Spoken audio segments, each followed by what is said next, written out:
Jireenya hina keenya keessatti wantoonni nu mudan hin jiru. Wantoonni nama mudatan keessa nama jabaa cimaatu tarkaanfatee bakka guddaa ga'e. Waa'ee kanarratti dubbachuuf Hawwii fi Naasir Aanolee akkasuma nama siyaasaa keessatti beekaman keessa Naasir Aanolee Hawwii akkasumas haadha manaa isaa kanaa fi Biree Entertainmentii Zaaraa Entertainmentii ammallee deebi'ee Haayidar Abdii Bilisummaa mucaan sun amma gara garee guddinaatitti siqeenillee akkasuma raayyaa abbaa mancaafaa walitti dhiyeenya qabanii.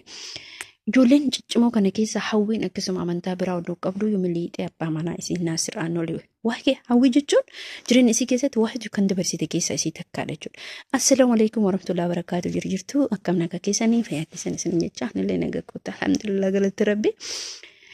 Dhugaa hedduu takka naa galatooma naa ulfaadha. Please ammallee mi like godhaa, share godhaa, subscribe godhaa yaada keessanillee naa barreessa.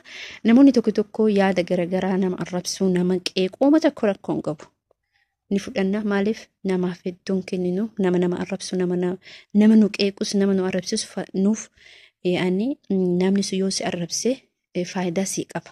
Dhuguma namni tokko akka itti ilaalu malee faayidaa si qaba. Abbaa sanii garuu miidhaa qaba. Kana isin jechuu barbaada. Kanaaf mee viidiyoo keenya kan hamma dandeettanii ammallee like godha. Dhugaa hedduu takka isin galateeffadha. Hedduu takka isin jaaladha isin kabaja.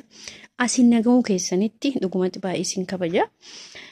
Gara haasaa keenyatti yeroo darbine jireenya keenya kana keessatti biyya ormaa kana keessattuyyuu wanni nu qunnamne hin jiru. Anas ta'ee sis ta'ee dubartiis ta'ee dhiiras ta'ee shamarran keenya kana wanti hin qunnamne hin jiru. Sababni isallee maaliif biyya ormaa keessa jirra maali? Dabala biyya keessas jiraatee rakkoon kan hin mudanne ilma namaa kana hin jiru jechuudha. Hawwii jechuun nama waan hedduu keessa darbeedha jechuudha. Garuu namni ani dinqisiifadhu Hawwii irrallee Naasir dinqisiifadha. Naasir yaa Rabbi dhiira kana Rabbiin miiliyoona nuu haa kennu Oromoo keessatti. Biiliyoona illee nuu haa kennu. Maaliif yoo jetteen dhiirri akka Naasir hin argamu jechuudha. Dhugumatti dhiirri akka Naasir isii tana erga gaafa fuudheeti qilleensa isii otoo hin dhagin. Isiin tana qabe isiin immoo nama dandeettii cimaa qabu. Hawwiin jechuun nama barumsallee dandeettii cimaa qabu. Naasir illee nama akkasiiti. Garuu Naasir baay'ee dinqisiifadha. Hawwiillee baay'ee dinqisiifadha. Bultii isii sochooftee deemuu isii sanarratti jechuudha. Wallahi waan baay'ee takka namatti tolu, waan baay'ee takka namattis jedhudha. Hawwiin fakkeenya shamarran keenya kan taatu isheedha jechuudha. Namoonni amma yeroo ammaa kanatti qilleensa irra foofanii qaama isaanii qilleensa irra foofanii mataa maatii isaanii mataa islaamummaa isaanii mataa oromummaa isaanii gadi qaban kuni qaama isaanii bitaa mirgatti fannisanii viidiyoo waraabanii jedhan kun wallahi amma dhugumatti nama jibbisiisa jechuudha. Haalli ammaan intala amma itti deemaa jirtu sun kanumarraa bilisa ba'an mucaan kun isii qofaa miti Hawwii qofaa miti ammallee Hawwii Wallaggaa jedhamtu takka jirti. Mucaan sun Soodii keessa jirti. Mucaan sunillee haala amma intala akka ammaa kana keessa darbite jechuudha. Wallahi waa hunduma san achi gattee jireenya isiitti fufte bultii isaa ijaarratutti fufte waan baay'ee nama gammachiisa. Namni ni jijjiirama bara. Namni dogongora namni immoo waan kana hin baranne ijoolleen sun duraaf yaa'anii dogongora garuu sanii asitti wanni taate nama ta'amaa jiru immoo waan nama jibbisiisu. Maaliif kana kaasee beektan mucattiin fakkeenya akka namaa taate. Dhugumatti ilmoo jechuun warqeedha. Wanni ilmoo abadan hin argamu jechuudha. Naasir waan Aanolee waan asiin dura Hawwirratti namni isa arrabsee jedhe san yaadata. Nama jechuun dhiira jechuun akkanaati. Dhiira jechuun haadha manaa isaa qabdee deemtu. Haati manaa isaa sunillee abbaa manaa isii qabdee ka deemtu. Ka qilleensa ka hin hamanne, ka ollatti hin hamanne, ka maatiitti hin hamanne. Bari bultii yeroo ijaarratan keessatti fakkeenya dubartiin takka abbaa manaa isii kana hiriyamattuu dubbachuun hin taatu jechuudha. Abbaan manaa ofii qulfii ofiitti. Qulfii kee kana ala namatti yoo kennite kanas sisee namni qulfii balbala keetii takka barate taanaan ergasii immoo koppii godhata sii galee. Haasa abbaa manaa keetii tokko gaaf gabbaatee ina nama biraa dhiisiti. Maatittuu abbaan manaa kiyya naan lola. Abbaan manaa himtu himu dirqama laazim himuun qabdu. Abbaan manaa kee waan ta'eef abbaan manaa kee qulfii keeti. Abbaan manaa kee abbaa manaa keeti. Abbaan manaa kee ofii keetii si tume si lole si maal jedhe ofii keetii araarfatta. Maaliif galgala ittillee nu nama araarsamu maal jedhanu ta'us garuu abbaa manaa ofii ala baasuun abadan hin taatu. Sababni isallee maaliif abbaa manaa ofii wanti ga'u gonkumaa hin jiru abadan jechuudha. Abbaa manaa ofii erga heerumtee bultii ijaarratte gaafa abbaa manaa kee hiriyaatti himatte gaafa abbaa manaa kee obboleessa keetii Bakka ni shogoshogama. Yaani amma fakkeenyaaf koboota tokko haa jennu. Tuulan gaafa tuulamu amma fakkeenyaaf koboota inni kaasee fi koboon namni baadiyyaa keessatti qe'een koboota hin qabne fokkattuudha. Maaliif koboota gaachana jedha gaachana amaaf koboonni qe'een koboonni hin jirre ni fokkatti. Koboota san fakkeenyaaf yoo fudhannee jaluma jalaa luqqifne wal jalaa shogoshoga. Inni shogoshogaa mitiire hin jiga. Boodarra hin deeman boolachillee hin buqisanii fuudhanii waluma jalaa hidhataa deemu. Dubbiin abbaa manaa yoo ala baafte akkas taate ni shogoshoga akka koboota sanitti.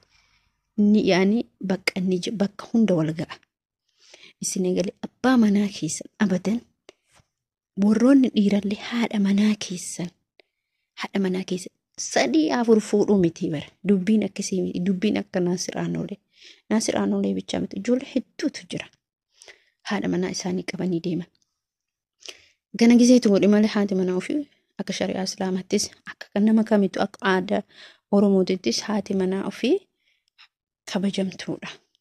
Isin egalee garuu wanti isin jechuu barbaadu akkatti jabeeffadha ol kaawwadha. Ijoolleen kun wal qabatanii maal hin jenne jechi namaan dhageenye wal qabatanii ilmoo lammaffaa argatan. Ilmoo qowwaa qabdu rabbiin isaanii haa godhu. Ilmoo diinii rabbi isaanii haa godhu. Ilma abbaa fi haadha caaltu rabbi isaanii haa godhu. Maaliif obboleen kiyya wal waanyu waa takka faayidaa hin qabu jechuudha. Wal waanyu waa takka bu'aa hin qabu. Maaliif homaan argattu waan ta'eef. Ani waanyumti nama yoo waanyitee jette homaa waan takka argattu jechuudha. Miqa kamtu inaafaa dhaqee mucattii kana inaafaa dhaqanii arrabsaa dhaqanii waa hedduu jedhan jechuudha. Naasir Aanoolee nama gaarii ta'uun isaa irratti waan itti gammadee ilmoo isaa ammallee qilleensarraan oolchine jechuudha. Maaliif ilma isaa hangafaa qilleensarraan oolchine ol kaawwate jechuudha. Maaliif hin dhaqqabama hin dhufa guyyaan. Kunuunfatee guddifachaa jira. Kunuunfatee gadi qabee ilma isaa. Maaliif gadi qabee boruu nama biyya bulchu isaa ta'uu danda'a. Nuuf immoo fakkeenya ta'a. Ilaa warra dhiiratiin fakkeenya akka ta'u akkanaa kana. Meeqa kamtu itti hawwa amma isatti. Meeqa kamtu itti hawwa. Maaliif akka isaa kana ta'uu dhabe jedhe. Dhugaan wayitti hawwi. Waa namatti hawwi. Maaliif ree namatti yoo hawwite atillee borumootuyyuu nama san yookiin hin caalta ta'a. Garuu hawwii qofa odoo hin taane gochaan agarsiisuu qabda. Mushlaa yaani hawwii yaani hinaaffaa keessa otoo hin galitti akka ebaluutti ta'uu odoo hin taane gochaa waan san namatti hawwuun bareeda. Isin galee maaliif ni goota ni kaata bakka duuban deebitu gadi hin jettu morma kee gadi hin qabattu mataa kee gadi qabattee deemtu ol qabattee deemta jechuudha. Gaafa ciniinyattee jette gaafa yeroo hundumaa nama waanyuudhaan maal jechuudhaan jette immoo ni kufta. Sababni isallee maaliif ree ati inaafa keessi kee jira. Wallahi waan dubbadhutu jira jechuudha asirratti.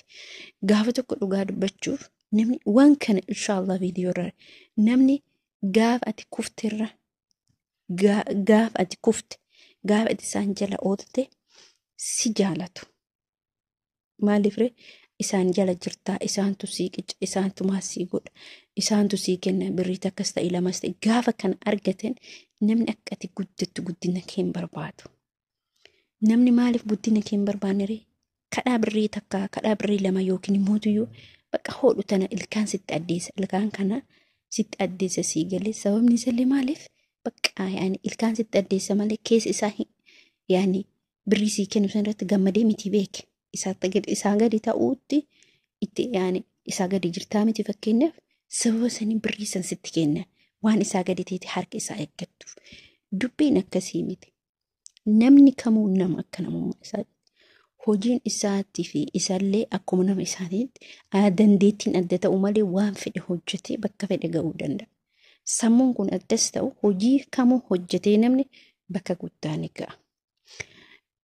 Asirratti sammallee deebi'ee dabarfannaa jecha namaa hamma namaa waan tokko balleessi fakkeenyaaf anamma intala dhiyoo kana qaama ishee fanniste san gadhiisa harkata sabaate san gama tokkoon itti gammadee jira namni tokko ni jibbu garuu konfidensii isiin qabdu maani kanas waan sun ofii gootee miti ofii balleessitee miti garuu firii taatee sammuu isiin cinquun alatti amma firii taatee jiraatti balleessite qaba. Nutu jedha malee wallahi wanni kun yoo rabbiin isi dhiisuu danda'a.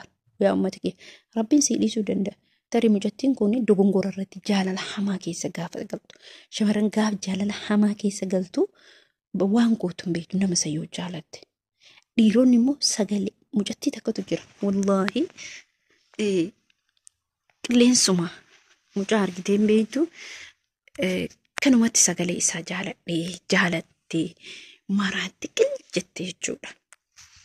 Ijoolleen suni isin biyya Qatar kana turtee hin yaadadhaa. Mucaan biyya jira. Akkuma intala kanaa kan amantaan garagara. Sun immoo mucaan hin beeka. Hin beeka jechuudha. Maaliif warroota editara wantaati. Editara muuziqaanyaati. Mucaan sun gara tokko barumsa barataa gara tokko waan sanillee yuunivarsiitii barate garuu mucattiin sun qiljettee waa'ee isii kana ni dubbanna. Sirri walitti dhiyaanna mucachi jechuudha. Mucattiin sun likkima jaalatte. Garuu mugaaf gaafii jaalalaa mucaaf dhiyeessitu faallaa ta'a. Mucichi sadarkaa san hin jiru isi dhalaan jechuudha. Nuti shamarran sagalee dhiiraa sagalee qofallee ni maraannaf sagalee qofallee sa'aanii sanitti sakandii san keessatti yoo inni waan kana godhe jedhe hin goota. Sababni isallee waan nama san keessa bakka yeroo nama jaalan uf hin beeknu uf wallaalla ni boonna bakka akka nama dhiirri isa malee hin jirre. Kanaaf jechuudha waan hojjennu keessatti yoo dogongora dalaydanii jette dogongora san gattee fuuldura keetiif yaaduun dirqama keeti. Kana isin jechuu barbaada. Barumsi kiyya har'aa immoo obboleeyyan kiyya kana fakkaata. Hanga barumsa biraatii walitti deebinutti viidiyoo kiyya like godhaa, share godhaa, subscribe godhaa. Hamma ammaatitti na jajjabeessuu keessaniif heddumta keessan galateeffadha. Ammallee ani isin malee homaan qaba. Isin olitti rabbiin qaba. Isin rabbii gaditti isin qaba. Isin jechuu barbaada. Assalaamu alaikum warahmatullahi wabarakatuh. Bye bye.